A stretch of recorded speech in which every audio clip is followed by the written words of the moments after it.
So much. Welcome to the United States Embassy for our discussion today on peace and economics.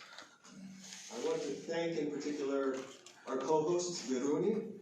This is a shared vision and understanding of the genuine fundamental importance of economics to the future of Afghanistan and its nexus with peace.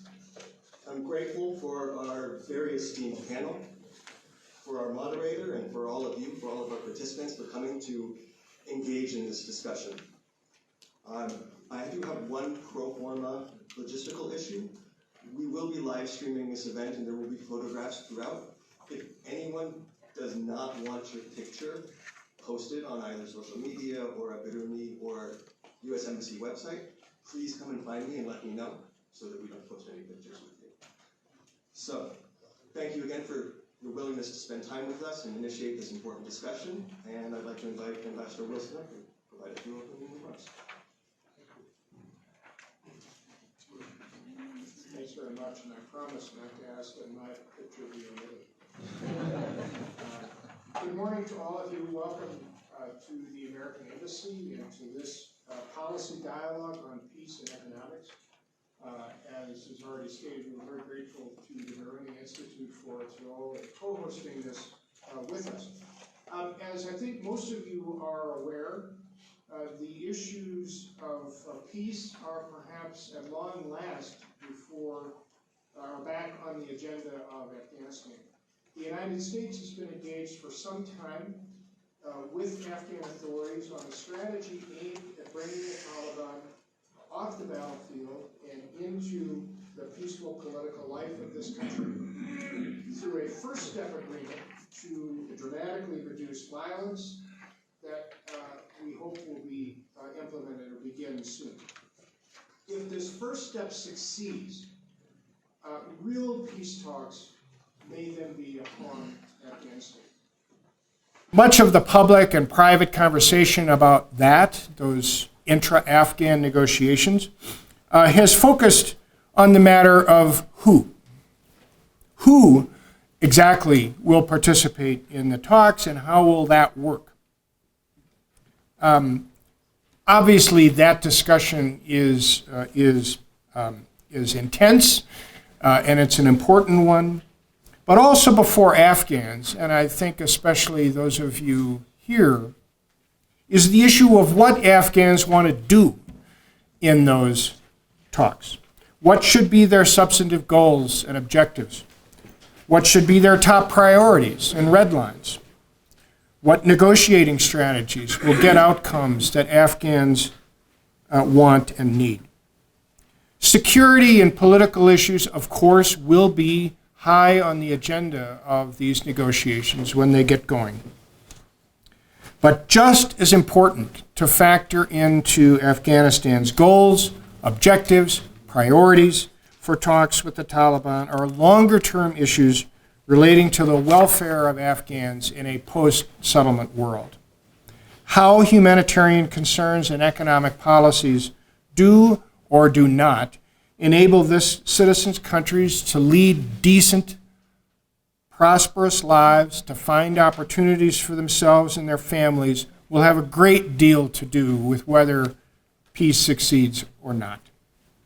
So, a sound negotiating strategy, and I would say on both sides, the Islamic Republic of Afghanistan and on the Taliban side, will need to consider the transition from war to peace as it affects the lives of Afghans, including those returning from refuge abroad or getting demobilized from fighting forces. Among issues, things like shelter, food, jobs, health care, education, commerce. A sound strategy in the negotiations that will take place, should take place, should, I think, seek to facilitate those things that will power economic and social peace and development here and contribute to the peace process, not detract from it. Clearly a range, and you all who've been here, I'm a newcomer for 4 weeks, understand this better than I do, a range of economic and other problems face this country. There I want to say, notwithstanding any other impression you might have, Afghanistan still has and will continue to have a lot of friends and supporters. Unlike when the Soviet Union fled this country and abandoned it to a new cycle of war and violence in the early 1990s, this time the European Union, the United States, such partners as Norway, Japan, Australia, many others I could identify, the entire apparatus of the United Nations and its various agencies, the World Bank, a variety of non-governmental organizations, at least a couple of which are represented here, all of those will remain engaged here as strong supporters to help this country and its leaders, including you. I believe and hope and expect that our participants and those of you in the audience will have many ideas about economics and peace and how these things can go together. I'd suggest 3 items that for consideration. One is to focus on what can enable entrepreneurial Afghans to find a way forward, to make money and to prosper, including less regulation and less heavy hand of the state. I think that's a good topic for inter-Afghan negotiations, and it's a topic here today. Nail down, or talk about nailing down, a commitment to the rule of law and transparency in its administration that will be fundamental for this country's ability to attract domestic and foreign investment. And third, ensure a common commitment to education and to health care. Without those foundations, Afghans of the 21st century will be unable to compete in the world, whether there's peace or not. You'll have your own ideas and prescriptions, and good for you. I certainly hope you will fill out the picture today in useful ways. The smart Afghans who are here in our panel and among the audience can, I'm sure, come up with some ideas for the country's negotiators, but also for society and the country as a whole on the broad economic dimensions of a future without violence and what steps to take, including in those negotiations that should begin soon.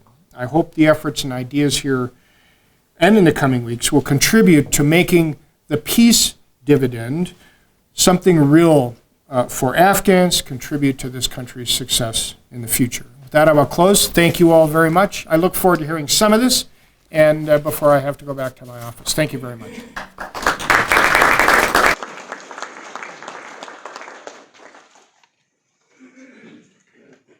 Thank you. And now, before we start our panel, a few words from the Executive Director of the Biruni Institute.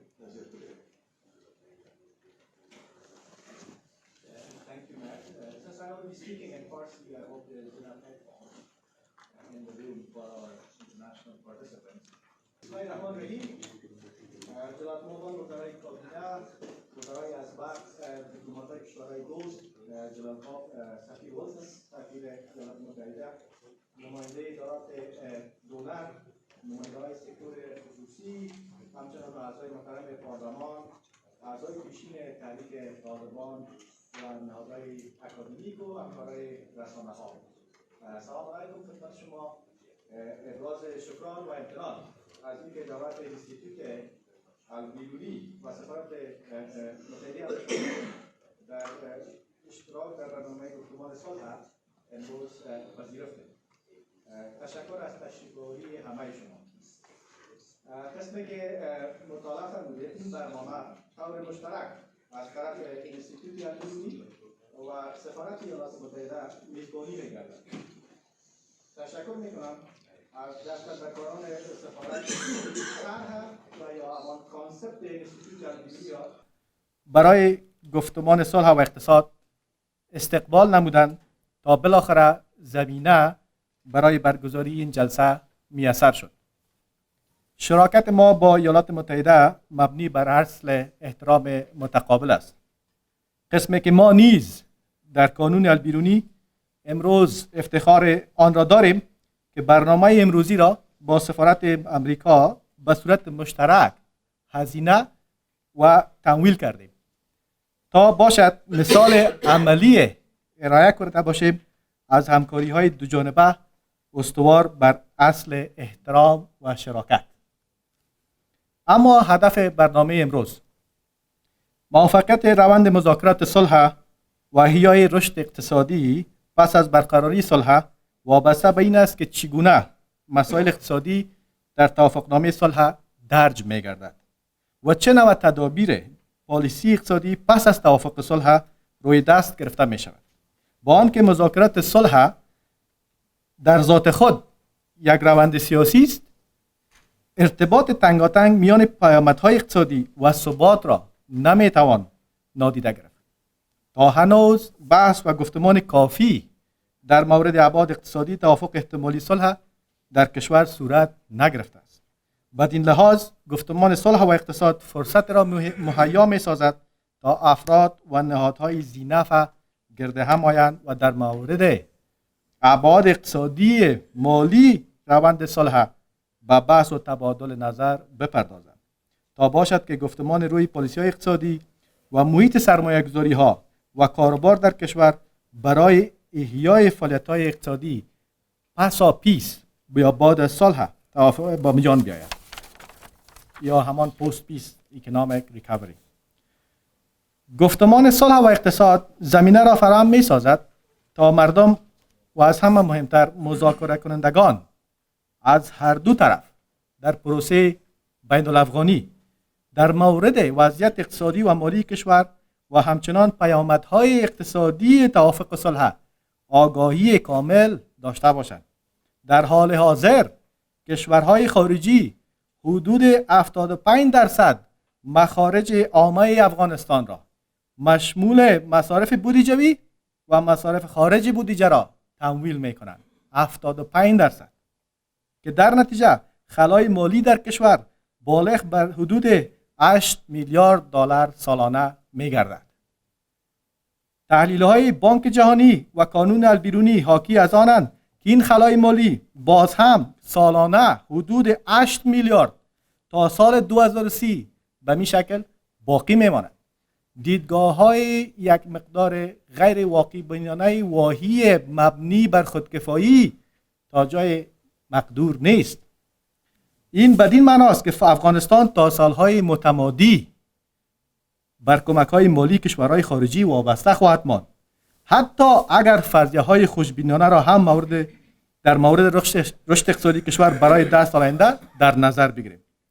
بنابراین صلح راهگشای تمامی مشکلات ما در افغانستان نیست، بلکه صلح میتواند یک پیشرفت خوب برای بازسازی افغانستان حساب شود. در اخیر یک بار دیگر تشکر از تشریف آوری شما. برای شما موفقیت و گفتمان خوب میخوام.